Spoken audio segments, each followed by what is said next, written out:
I'm Nick. This is 10 Minutes with Nick.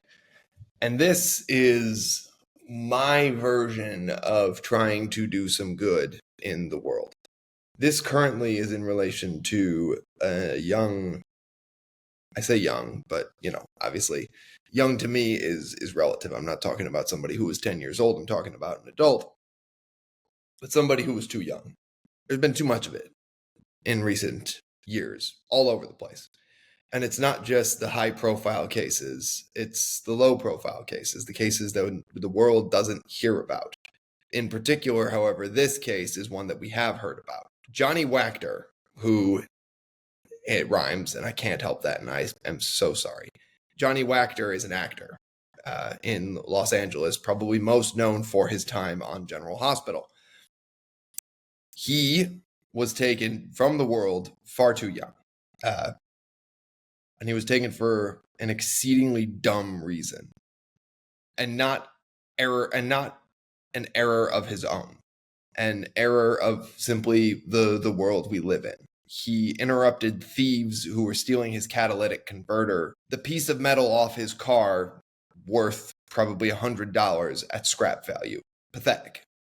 Not on his part, but on the part of the human beings just stealing, who thought, hey, we're just going to add murder to what we're doing as well.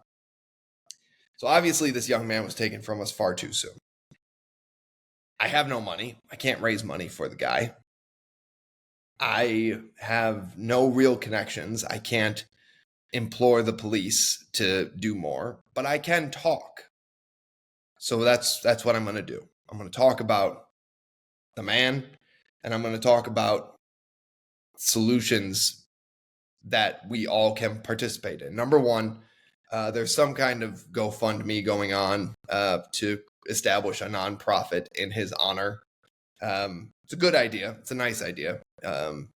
So I suppose if you can donate to that. What I'm going to say is that this is happening too much. We're losing people far too young. Why is that such a bad thing? People might say. We're losing people far too young for stupid reasons. COVID, we couldn't help, right? Like, we disagree and fight about the reason COVID happened. Ultimately, we're never going to know because nobody's going to investigate it. And at the end of the day, pandemics historically have happened. Johnny Wachter's death and deaths like his are unforced errors. As far as I know from the facts of the case, he interrupted thieves who were stealing his catalytic converter, and he made no effort to stop them, as he probably shouldn't have. It would be foolish to stop them from stealing a part that he could easily replace. Now, we shouldn't live in a culture where people steal things, period. There was a list of 10 rules put out there once that mentions theft. Mentions theft as something you shouldn't do, right up along with murder. We live in a society these days that is just unafraid of consequence. Is unafraid of consequence. And this isn't a political statement, right? Like, both sides of the political spectrum have failed in this regard. If you're in Europe, all sides have failed in this regard. And they've failed to emphasize consequence, but also emphasize that with consequence comes redemption. We talk about the people who commit these crimes, and essentially we damn them. And why am I saying that as a bad thing? Because the reason these guys murdered Johnny isn't because Johnny fought them, he got involved and a gun went off. No, because to them, murder was so low stakes that why not pull a gun and kill this guy? Murder was so low stakes that they said, why not pull a gun and kill this guy, despite the fact that he is essentially not interrupting the activity in which we were previously engaged, the activity for which we at most would have received a slap on the wrist. What's wrong with that picture? How did we get here? That murder, the taking of an innocent life, is so low stakes that it just doesn't matter. It's because we just don't care about each other anymore at all, period. End of story. And it shows up even for those of us who don't go about murdering people. Just because you don't murder somebody doesn't mean you care about somebody, right? Like if you've hit that baseline and you say to yourself, well, I don't murder people, I still care about my fellow man, you have done yourself a grave disservice. This is a theory that I'm going to propose. You don't have to agree. We've taken freedom of religion to an extreme that it was never meant to go to. Freedom of religion was meant to be you're allowed to believe what you believe with no interference from the government. We no longer have freedom of religion. We have freedom from religion.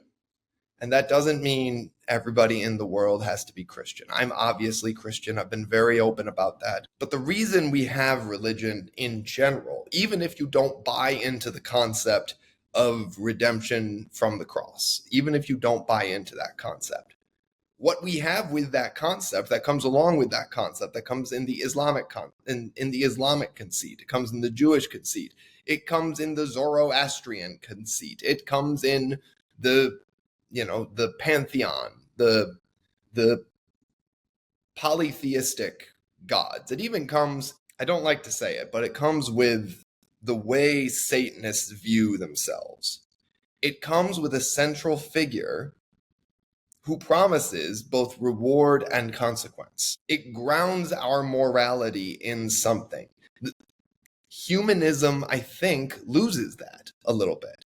Humanism becomes complete moral relativity. And when we reach moral relativity at its most extreme, moral relativity in sort of an unextreme place mirrors sort of the reward and consequence. But that reward and consequence is based on rules made by humans. When we reach that sort of advanced moral relativity, all things are relative. There are no longer rules. That's the issue we've reached. Murder is low stakes because who gives a crap? That's why we are where we are. I don't care, and this is not a plea for you to follow my religion. I will evangelize to you if you ask me to. I will talk to you about grace. But you need to believe in something. And that's ultimately what unites humanity, is that almost every faith has jerks, but almost every faith has that central tenet of reward and consequence. And the central tenet of reward and consequence is based on respect for your fellow man. Almost universally, even the Greek gods, who were wild, who were mostly human themselves, told stories specifically around loving your neighbor and caring for your neighbor, helping the poor. Now, granted, there was more of an emphasis on the nobility of warfare, but even they had rules about the respect for fellow humans. They were very foggy on some of the details of what it meant to respect your fellow humans, but it was there. I'm just begging the world not to continue this slip into moral relativity. Because if we hold on to some of our humanity and hold on to some of the rules of our humanity that are rooted in that obedience to something, that someone, when we hold on to that, what we find is that morality no longer is relative. And maybe we'll stop with this nonsense of losing people too soon. Just maybe, we'll get rid of moral relativity and we'll have moral stability. And we'll know what is right and what is wrong. And we'll remember that moment to moment. And maybe, just maybe, we'll curb some of this nonsense. I didn't get to the redemption part of reward and consequence. Just know that it's there and know that it's not too late. We've got a chance to pull this thing out of the downward spiral. I don't know. That's what I can do. There's a Johnny Wachter GoFundMe out there to start a nonprofit. Maybe that's a good idea to start with. I don't know who's running it. I would look into all nonprofits, as you should anyway. It's a good practice to do because you should know what you're donating to. Look into it. And if it's as good as I suspect it is, donate. And let's stop the downward spiral. I'm Overtime. I'm Nick. This is 10 Minutes with Nick. Have a great day.